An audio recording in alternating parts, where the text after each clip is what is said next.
So, would you like to introduce yourselves? As a band, you are what? Subrosa from Salt Lake City. Okay, and individually? Kimberly. And you do what? Play violin. Rebecca, I play guitar and sing. Sarah, violin. Levi, bass. Andy, drums. Okay, and where did Subrosa come from?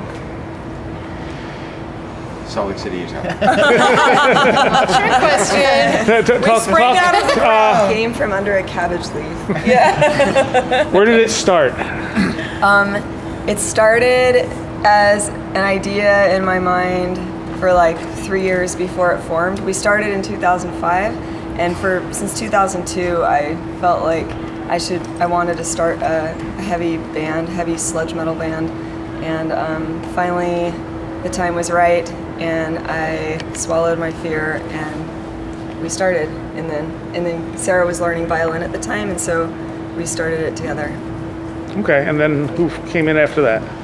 After that, we started with different people in the lineup, and but of the current lineup, Kim came in 2008. Mm-hmm. She was just filling in. She was filling in for Sarah while Sarah was in Europe for 8 months, and but when Sarah came back, we kind of realized like 2 violins are better than one. And, you know, you can't get too much of a good thing, and so we worked out the parts that were already written so that they'd fit together, and then writing new parts going forward.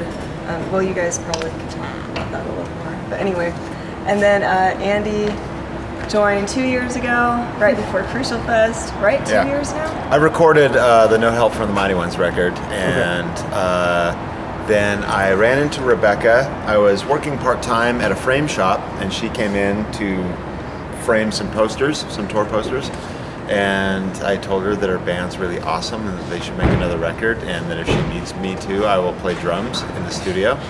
Nice. And that led to, there's a local festival in Salt Lake called Crucial Fest that's been going for 4 years now, and they were asked to play and needed a drummer to fill in for it, so I filled in and never left. Stayed in the band. Yeah. Right. And we are very lucky. It all was like serendipitous. Yes. Okay, and you came in when? I joined in January. Ah, okay, so you So are I'm by new. far the newest I am member. the new guy. He's the new kid. It's a new little duckling. Yeah. His first show was playing when we played with Deaf Heaven in Salt Lake City, and his second show was playing with Deaf Heaven the next night in Denver. So yeah, he just got This thrown year into the fire. is the year of Levi firsts. First time on a plane, flew to Europe. First time out of town, played Denver with Deaf Heaven. First tour, first time on the East Coast, first time in New York, first time in Boston, first time in Canada. It's all the first. He's grown up so fast. And we're so proud of him. He's our tech genius. He can fix anything, and he can fix cars too. He's a certified mechanic. Yeah. So So it's amazing. All right, and you are from Salt Lake City. Yeah. Yes. What's it like out there music-wise? There's a lot Amazing. of amazing music in Salt Lake. Yeah. We have a dominant religious culture there, and because of that, we also have a growing subculture. And there's a lot of really amazing metal and heavy bands that come from that. So we have Eagle Twin, Grave Code Nebula, Invaders. Cult Leader. Cult Leader, Dwellers. There's Holdra. There's a bunch of bands that they're really amazing musicians in Salt Lake. We're actually really lucky. I think that the stock of musicians in Salt Lake is like really high caliber compared to other towns, you know. So Right. we're really lucky. All right. How many albums do you have out? We had this conversation Five. earlier. Oh no, four. Yeah. Is it We like to four in forget an about EP? one of them. Yeah, we It's like to 4 forget in about an the EP. Okay. It doesn't exist. And why is that? It was a blip. It was supposed to be a demo, and so we didn't put as much effort and time into it as we could have, and you know, it was kind of like a rough idea, like, hey, you to shop around to labels, I guess, and be like, hey, this is what our next album will sound like, kind of, but better. And Well- that's not a good approach. And I think that the dynamic between everybody kind of affected the recording too. It was strange chemistry. Not bad, just strange. Yeah. Okay, all right. And the new one is called what?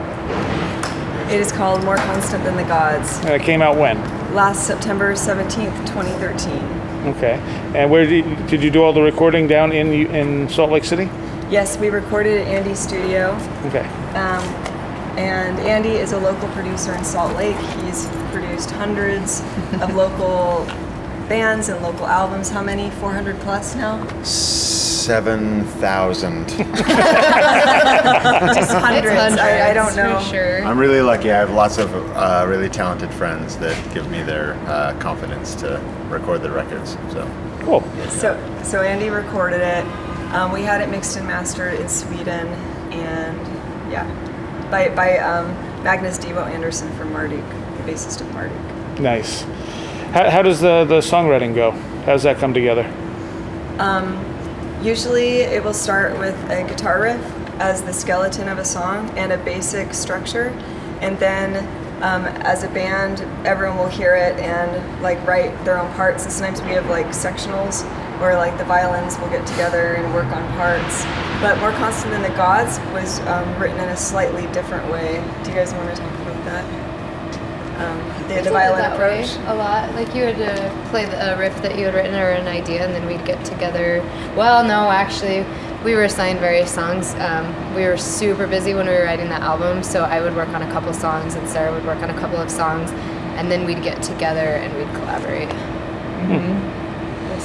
Put then together they'd work it all out, and then they would bring it to me. Yeah, then Yeah. we'd Yeah. revise That would it, add and then rhythm to it. Andy's always, the drums are always last because Andy is just like an expert drummer, and he can just like, oh, there's the drum beat. Wow, it came in 10 seconds. He always- yeah. You know, so the drums are kind of the last thing to be added. And then after that, and then we played it together, then we'll refine the structure and work on transitions and be like, oh, it's going too long here, you know. So What about lyrics? I write the lyrics. Where does your inspiration come from?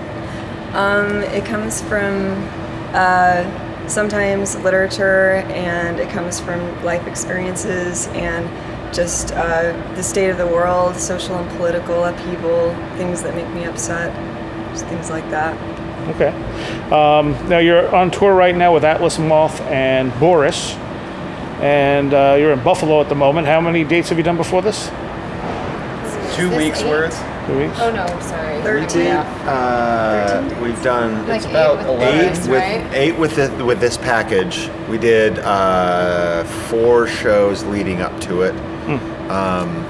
12. And then we did our own show in Montreal, and Boris had a day off, and Atlas Moth played in Ottawa, Yeah. and then we met up again last night in Toronto, and tonight in Buffalo, and we have about 6 more shows with Boris, 5 with Atlas Moth, and then we have our own show in Boise, and then we go home. Okay. How's it been going? Has it been a good tour? So amazing. Amazing. It's been incredible. Fantastic. Yeah. I know tonight you got 30 minutes. Is that normal? Yeah. Yes. Oh yeah, So we're on a very We're tight the new schedule. we're the new kids, so we have a little slot. Well, I so noticed Atlas Moth got 32. they get 45. Oh, I thought they only played 30. Tonight. Well, maybe tonight. Yeah. Tonight is Yeah, different. yeah, Usually tonight, it's 30, 45, and then Boris Yeah. does whatever they want to do. Yeah, Yeah. Atlas Moth So- has done a Yeah. lot more touring than us, and they just Yeah. put out a new album, and yeah. But for you guys, that's 30 minutes is 2 songs. Yep. Yes. Has it been the same 2 songs every show? Yeah, we can switch them out with other songs, but we kind of decided to just, we feel like these are 2 of our strongest live songs, and just focusing on playing those as well as we can every night. And which ones did you pick? Thought of the Ram and the Usher. Okay. All right. Now, future plans. What's going on with the band after this tour? Levi? We have a few festivals. We're playing Hopscotch Festival in September, playing with Neurosis in Colorado in October, and then the Housecore Horror Fest in Austin. Then we're taking some time off to write. That's our future plans. Okay. Yep. All right. So you're hoping to have a new record by any particular point? Sometime next year. Next year. Yep. Let's hope. Okay.